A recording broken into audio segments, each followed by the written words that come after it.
हक्काचं व्यासपीठ, सोबतच इथे असणार भरपूर मनोरंजन आणि खाद्यपदार्थांची मेजवानी. महिला उद्योजिका मेळावा 2025 5 ते 11 मार्च दुपारी 2 ते रात्री 10 रेशीमबाग ग्राउंड येथे.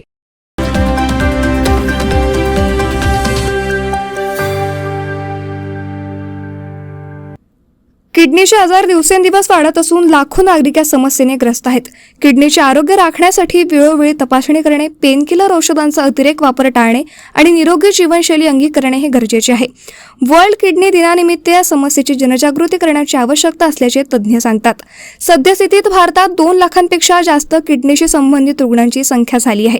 39 वर्षीय तौसिफ पठाण यांच्या किडनीच्या गंभीर आजारावर उपचारासाठी मुख्यमंत्री सहाय्यता निधीतून 2 लाख रुपयांची मदत मिळाली.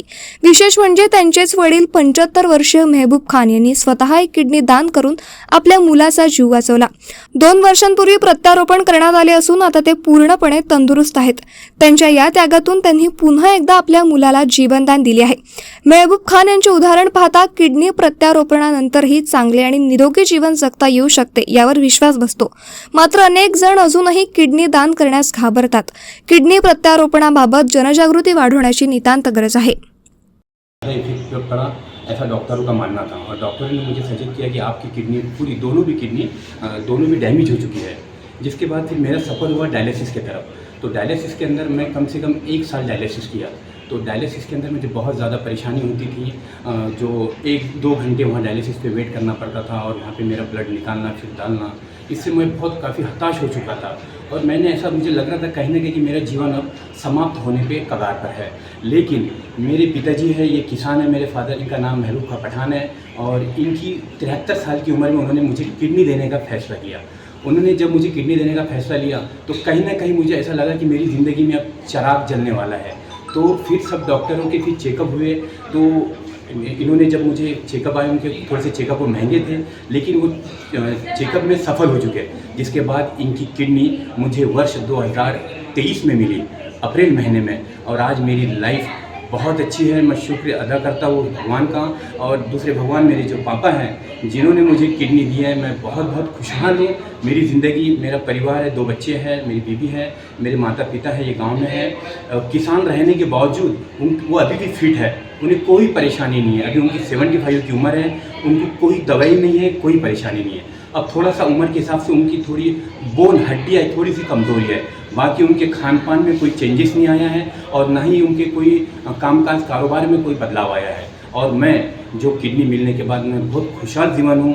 मैं आने वाले समय में मैं आगे के लोगों को यही बताना चाहूँगा कि अपनी जो अवयव है जो आप दान करिए, ताकि आपके किडनी हो या हार्ट हो, ऐसे कई चीज़ों से कहीं ना कहीं लोगों को एक नया जीवन मिलता है और आप एक दूसरे की ज़िंदगी, दूसरे का परिवार बचा सकते हैं. उम्र बताएंगे? जी बिल्कुल. अगर हमारे पिताजी 73 वर्ष के थे, हालांकि कहीं ना कहीं डॉक्टरी भाषा में अगर मैं समझाना चाहूँ तो उन्होंने बोला कि इनकी किडनी थोड़ी सी कम पावर की है. लेकिन जब चेकअप हमने सामने करे तो इनकी किडनी बहुत ही फिट निकली.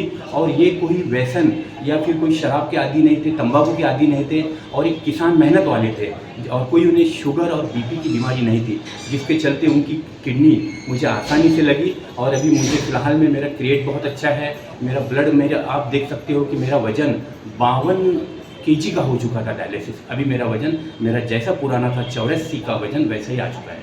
तो भाई क्या मैसेज देंगे आज के दिन के उपलक्ष्य में? मैं आज वर्ल्ड किडनी डे है. मैं यही चाहूँगा कि जिन किसी को भी ये बीमारी होती है वो घबराए नहीं, कहीं ना कहीं कैडेवर्स में नंबर लगाए या फिर अपने ही घर के सदस्यों को या फिर अपने माता पिता को, भाइयों को, उनको अवगत कराए कि किडनी देने से कुछ भी नहीं होता, एक जीवन मिलता है और आपके अवयव से एक किसी की जान बच सकती है. मैं यही करूँगा और एक बार शुक्र अदा करता हूँ मैं अपने पिताजी का, जिन्होंने मेरी एक नया जीवन मुझे दिया और मुझे जीवन बख्शा. तुमचं मॉरल कसं आहे, तुमच्या मनाची तयारी किती आहे, त्याच्यावर तुम्ही ते कसं घेऊन राहिले की तुम्हाला किडनी डोनेट करायची आहे ती खरंच स्वतःच्या स्वेच्छेने करायची आहे का, हे सगळ्यात महत्त्वाचं आहे. आणि ते जर असलं, तुमचं मन जर पक्का असेल की नाही मला द्यायचंच आहे, माझ्यामुळे कोणाचं तरी जीवन आनंदी होते, तर तुम्ही त्याला सहज फेस करू शकता. सीझर सारखं ऑपरेशन झाल्यानंतर प्रिकॉशन घ्यावं लागते आणि नंतर तुम्ही मनाने माझं खूप ऑपरेशन झालं असं मनाला काही लावून नाही घेतलं, मी किडनी दिलेली आहे असं तर वाटून नाही घेतलं. तुम्ही मनाने शांत राहिले तर तुम्हाला नंतर काहीच लाईफवर प्रॉब्लेम येत नाही. तुम्ही स्वतः किडनी डोनेट केलेली आहे मॅडम. आधीची परिस्थिती काय होती आणि आता काय आहे सांगा. एकदम नॉर्मल आहे, काही फरक नाही. फक्तच माझ्या मिस्टरांना जो त्रास होत होता त्याच्यामुळे आमचं लाईफ जे डिस्टर्ब झालं होतं 2-3 वर्ष, ते त्यांना किडनी डोनेट केल्यामुळे ते नॉर्मल लाईफ जगून राहिले. त्याच्यामुळे आमचा आनंदी आहे. डायलिसिसचा सततचा एक त्रास होता मॅडम, हो. तो दूर झाला. कसा अनुभव शेअर कराल तो? डायलिसिस मध्ये जात असताना फक्त डायलिसिस केलं त्या दिवशी पेशंट चांगला घेतो, दुसऱ्या दिवशीपासून परत त्याला प्रॉब्लेम सुरू होतात. नॉशिया, वॉमिटिंग, ऑक्सिजन लेवल कमी होणे, वेळेवरच हायपोग्लायसिमियामध्ये जातात. डायलिसिसमध्ये क्षणोक्षणी तुम्हाला फेस करावं लागतं की आत्ता काय होईल. डायलिसिसमधनं बाहेर पडेपर्यंत पेशंट चांगला राहील की नाही. डॉक्टरही सांगतात आपल्याला हेल्प खूप असते तिथे, पण तरीही डायलिसिस रिस्की आहे.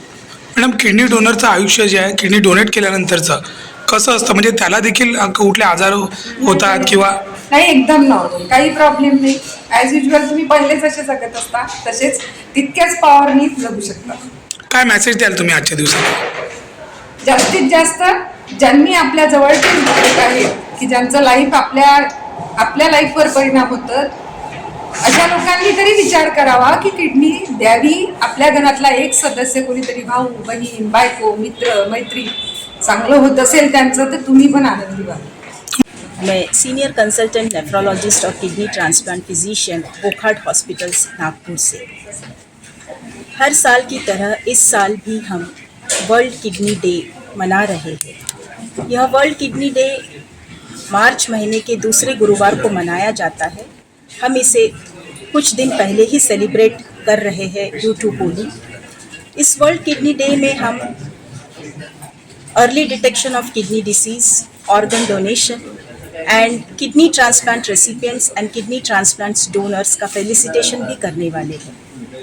इस वर्ल्ड किडनी डे में there are certain packages which are given to patients, जिससे कि डोनर की health we will assess after kidney donation, and there are various programs which are going on which will help us to inspire other kidney disease patients after interacting with the kidney transplant recipients and donors. Common man को यह पता होना चाहिए कि अगर उन्हें हाई blood pressure है, अगर उन्हें डायबिटीज़ है, अगर फैमिली में किडनी डिसीज़ का हिस्ट्री है, अगर हार्ट डिसीज़ है और अगर पेन किलर दवाइयाँ अगर वो लेते हैं, तो they are at high risk of developing kidney disease. तो ऐसे कंडीशन में they should control their blood pressure, they should control their blood sugars, नियमित स्क्रीनिंग जिससे कि यूरिन में माइक्रो अल्बुमिनुरिया उन्होंने साल में एक बार चेक कराना चाहिए. They should keep themselves hydrated, पानी की मात्रा शरीर में प्रॉपर रखनी चाहिए. नियमित एक्सरसाइज करते रहना चाहिए. ओवर द काउंटर मेडिकेशंस नहीं लेना चाहिए. वज़न को नियंत्रण में रखना चाहिए. They should avoid alcohol, avoid smoking. So these are the things if they do, तो वो किडनी डिसीज से बच सकते हैं और किडनी की स्वास्थ्य के बारे में जागरूक रह सकते हैं. कोरोना काळात मोठ्या प्रमाणात पेनकिलर आणि विविध औषधांचा ओव्हरडोस घेतल्यामुळे अनेक जणांना किडनीच्या विकारांना सामोरे जावे लागले. त्यामुळे डायलिसिसवर अवलंबून राहावे लागत आहे. वारंवार डायलिसिस केल्याने आरोग्यावर गंभीर दुष्परिणाम होतात. त्यामुळे सुरुवातीपासूनच खबरदारी घेणे महत्त्वाचे आहे. किडनीच्या आरोग्याकडे दुर्लक्ष करू नका, कारण एकदा किडनी खराब झाल्यास पुन्हा तिचे सुरळीत होणे हे कठीण असते. त्यामुळे निरोगी जीवनशैली अंगीकारून किडनीचे संरक्षण करणे हाच सर्वोत्तम उपाय आहे. कॅमेरामॅन सचिनसह सनी भोंगाडे, शंखनाद न्यूज, नागपूर.